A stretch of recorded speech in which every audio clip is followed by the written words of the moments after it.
Unapojali ini lako unakuwa unaongeza miaka ya kutimiza ndoto zako.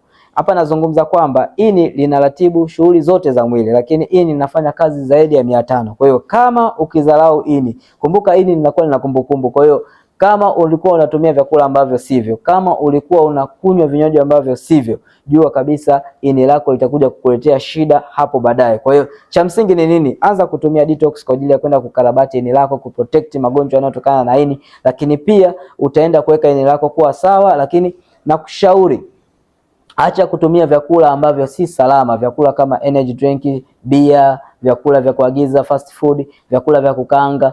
Acha kabisa, anza kufuata vyakula ambavyo ni asilia. Bila kusahau kwa kipindi hichi au kwa kipindi ambacho tuko nacho sasa hivi, hakuna vyakula ambavyo ni natural. Kwa hiyo detox ni muhimu sana kwa ajili ya kwenda kuondoa sumu ambazo tunazipata kutokana na vyakula pamoja na mazingira ambayo yanatuzunguka. Niko Dar es Salaam Kimara Stopover, niko kushauri wewe ambaye uko tayari ni kushauri kwa ajili ya kuanza matibabu au ni kushauri jinsi gani ya kuweza kuishi na kufuata lifestyle inayotakiwa. Andika elimu ya afya ili nijue nikusaidie changamoto.